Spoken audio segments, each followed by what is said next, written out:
नमस्कार दोस्तों, एक बार फिर से स्वागत है आप सभी का मेरे YouTube चैनल स्टडी टूल्स में।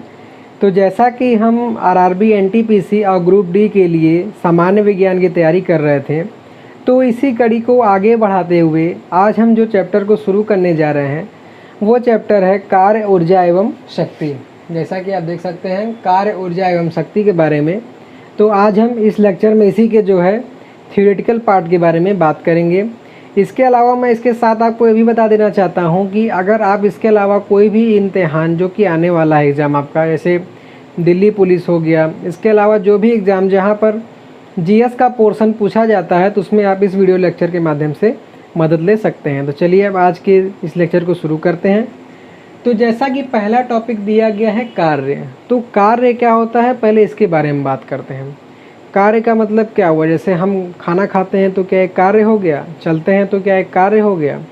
इन सभी को जो है भौतिक विज्ञान में कार्य की दृष्टि के अंतर्गत नहीं रखा गया है। कार्य का मतलब क्या हुआ कि किसी वस्तु में कार्य होना हम तब मानेंगे जब उस पर बल लगाने पर विस्थापन हो।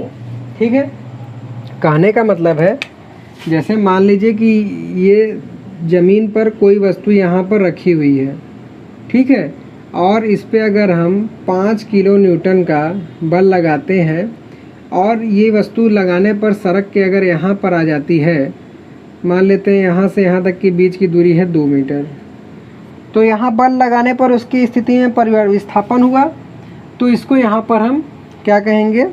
बल कहेंगे।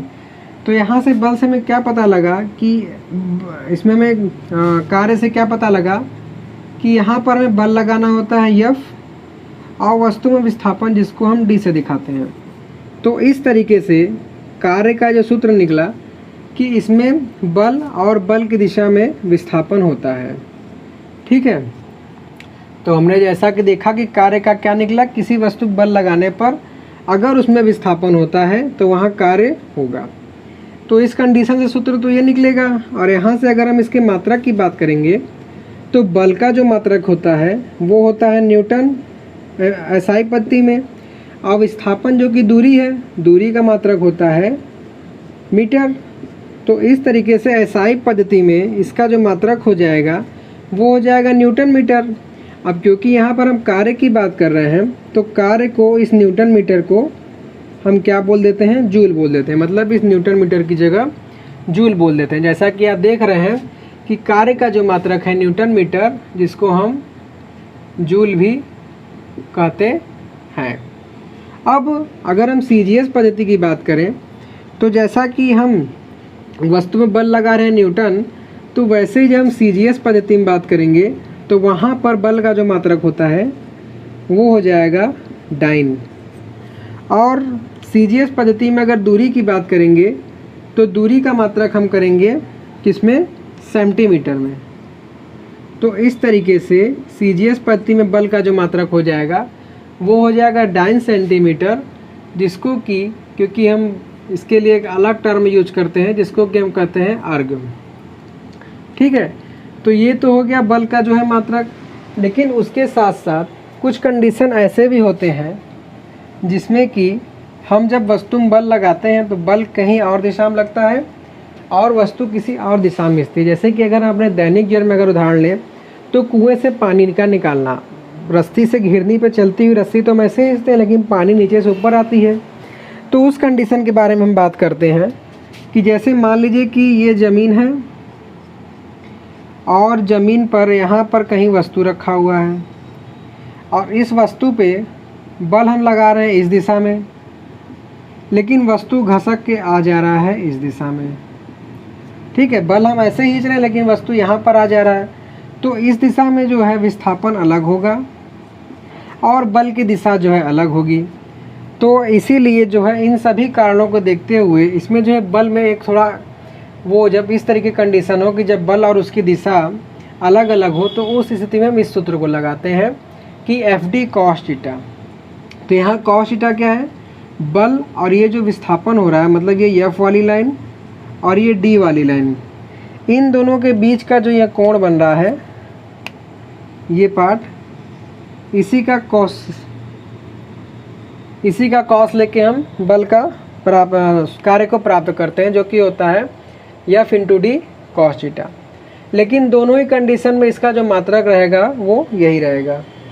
तो यहाँ तक आशा करता हूँ क्लियर हो गया होगा। अब उसके बाद जैसा कि बल का एसआई मात्रक जो कि होता है वो होता है जूल, ठीक है, जूल होता है। और अगर 1 जूल की हम बात करें तो 1 जूल किसके बराबर होता है, 1 newton into 1 centimetre, 1 metre, 1 newton into 1 metre का जब हम गुणा करेंगे तो इसी की ना जगह हम 1 जूल निकाल रखते हैं। मैं आपको ये संबंध बता रहा हूँ कैसे आएगा। और उसके साथ ये भी ध्यान रखिएगा कि ये जो 1 न्यूटन होता है वो 10 के घाते 5 डाइन के बराबर होता है, ठीक है। 1 न्यूटन बराबर 10 के घाते 5 डाइन। और 1 मीटर में जैसा कि हम जानते हैं कि 10 के घाते 2 मतलब कि 100 सेंटीमीटर होता है। तो यहाँ से 10 के घाते 5 और 10 के घाते 2 जुट के हो जाएगा 10 के घाते 7 डाइन इंटू सेंटीमीटर। तो यहाँ से हम देख रहे हैं कि 1 जूल बराबर हो गया 10 के घाते 7 डाइन इंटू सेंटीमीटर। और इसी डाइन इंटू सेंटीमीटर को हम सीजीएस में अर्ग कहते हैं। तो यहीं से संबंध निकला कि 1 जूल होता है जो वो 10 के घाते 7 अर्ग के बराबर होता है, जो कि परीक्षा की दृष्टि से बहुत ही महत्वपूर्ण है। तो इस बात को आप ध्यान रखिएगा। तो यहाँ तक ये तो बात हो गई हमारी किसकी, कार्य की।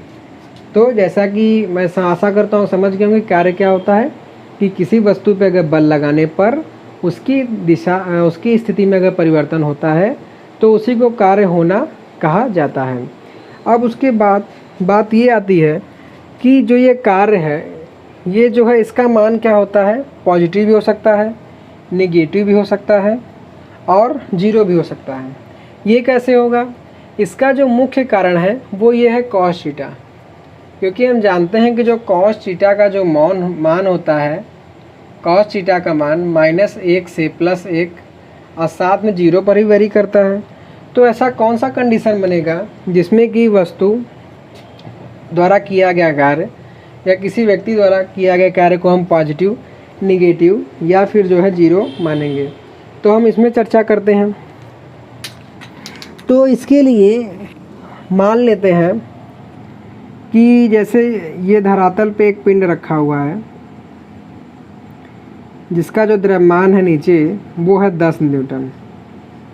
इसका जो द्रव्यमान है mg वो है 10 न्यूटन।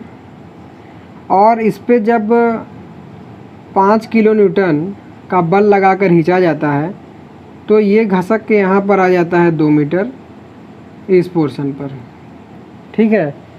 अब जैसा कि इसको खींचने के लिए हमें कुछ बल लगाना पड़ रहा है, तो धरती की सतह या जिस पे वस्तु रखा हुआ है समतल की सतह और पिंड के बीच कुछ फ्रैक्शन होगा। जैसे हम जब किसी चीज़ को सरकाते हैं तुरंत नहीं सरक जाता ना, तो उसी लिए इन दोनों के बीच क्या होगा, एक फ्रैक्शन कार्य करेगा। तो उसी फ्रैक्शन को हम जो है यहाँ पर मान लेते हैं कि उसका भी कुछ मान होगा, ठीक है।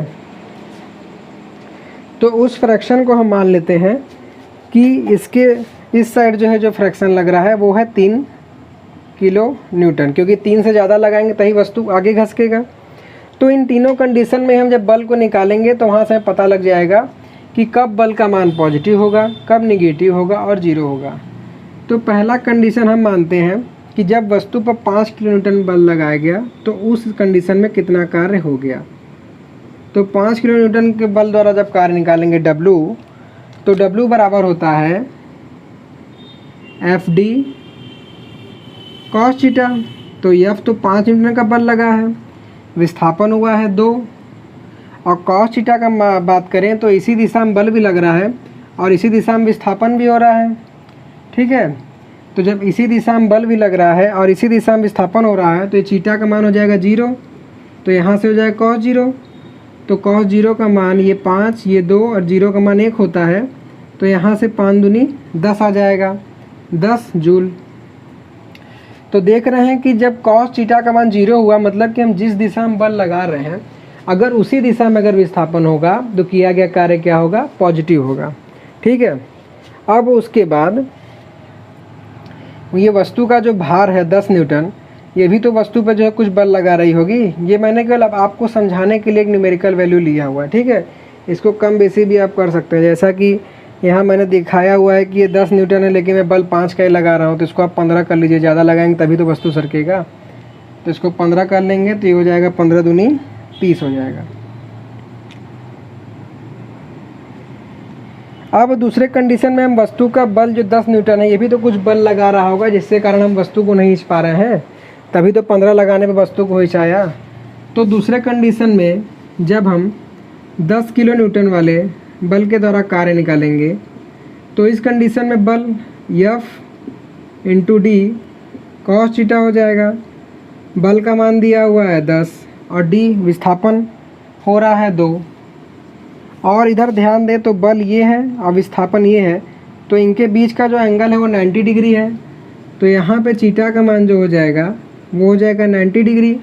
और हम जानते हैं कि cos 90 का मान होता है 0, तो जब 0 का इन सभी में गुणा होगा तो इसका मान आ जाएगा 0। तो कहने का मतलब ये है कि जब cos थीटा का मान जब 90 डिग्री रहेगा तो किया गया कार्य क्या हो जाएगा, 0 हो जाएगा। उसके साथ आप ये भी समझ सकते हैं जैसे कि कूली द्वारा जब उस अपने सर पे अगर हम सामान लेके जा रहे हैं तो उसमें यांत्रिक कार्य तो हो रहा है, जिसके बारे में अभी आगे चर्चा करेंगे यांत्रिक ऊर्जा यांत्रिक कार्य के बारे में। लेकिन भौतिक विज्ञान की दृष्टि से उसको हम कार्य नहीं मानेंगे। क्यों? क्योंकि उसमें बल और विस्थापन के जो बीच का जो कोण बन रहा है वो 90 डिग्री बन रहा है, ठीक है। तो इस तरीके से ये हो गया। अब तीसरी कंडीशन अगर हम देखें तो फ्रैक्शन द्वारा भी कुछ कार्य किया जा रहा होगा।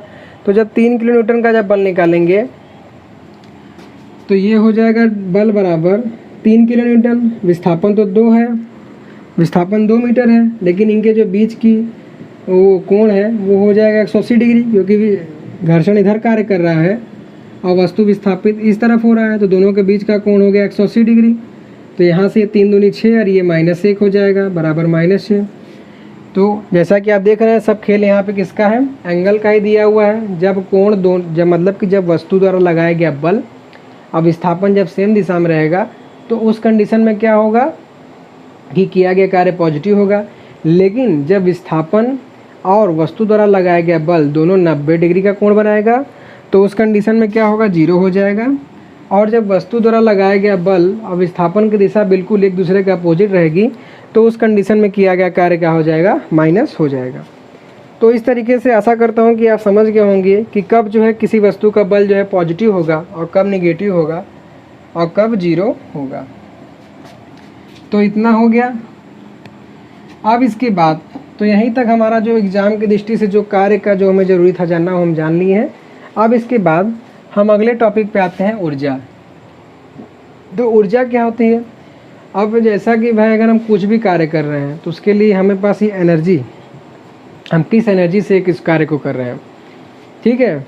तो इसी को हम क्या कहते हैं कि कार्य करने की क्षमता। मतलब कार्य कैसे होता है तो मैं आप जाने गए हैं कि बल और विस्थापन के गुणनफल से कार्य होता है। ऊर्जा क्या होता है कि किसी वस्तु के कार्य करने की क्षमता को हम ऊर्जा कहते हैं। जैसे कोई व्यक्ति होता है किसी कार्य को बहुत जल्दी करता है, कोई व्यक्ति होता है किसी कार्य को बहुत धीरे धीरे करता है, तो हम कहते नहीं कि इसके जो कार्य करने की क्षमता भाई बहुत धीरे है, ये बहुत धीरे धीरे काम करता है।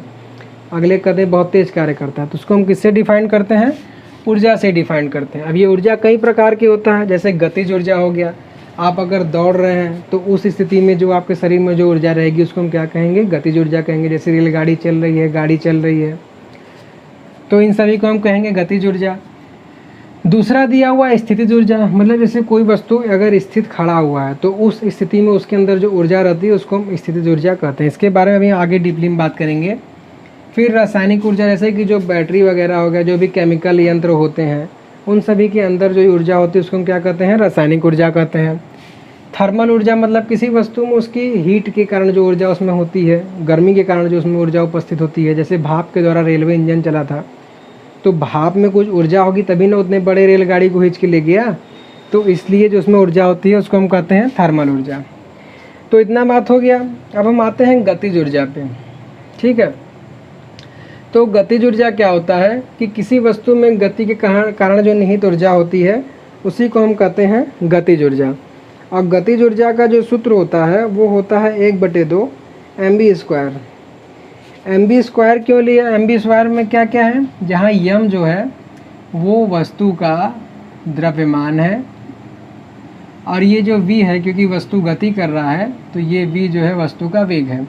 मतलब कि अगर हमें किसी वस्तु का अगर गतिज ऊर्जा निकालनी है तो उसके लिए हम वस्तु के द्रव्यमान और उसके वेग का वर्ग करके दोनों का गुणा कर दें, और यदि 2 से भाग दे देंगे तो हमको गतिज ऊर्जा निकल जाएगी। इसका ही मात्रक वही होता है जो कि मात्रक कार्य का होता है, मतलब कि जूल होता है।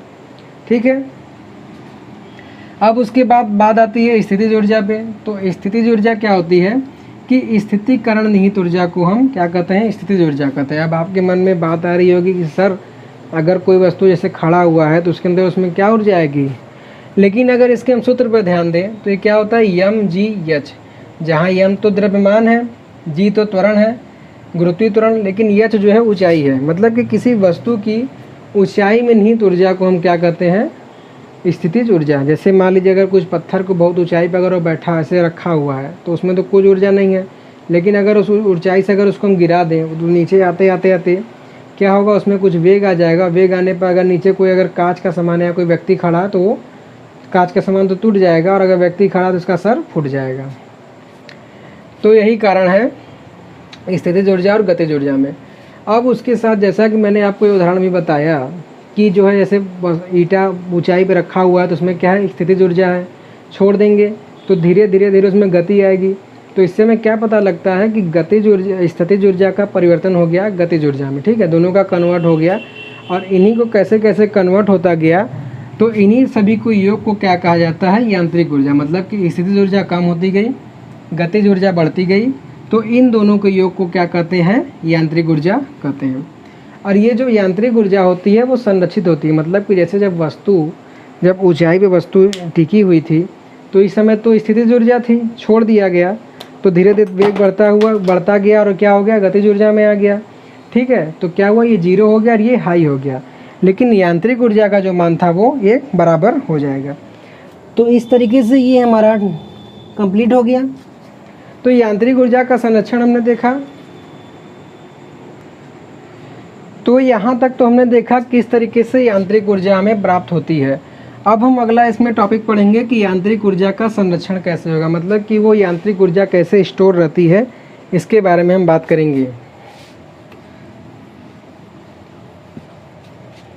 जैसा कि मान लेते हैं कि ये धरती का तल है, ठीक है, और इससे इतनी ऊंचाई पे कोई पिंड है।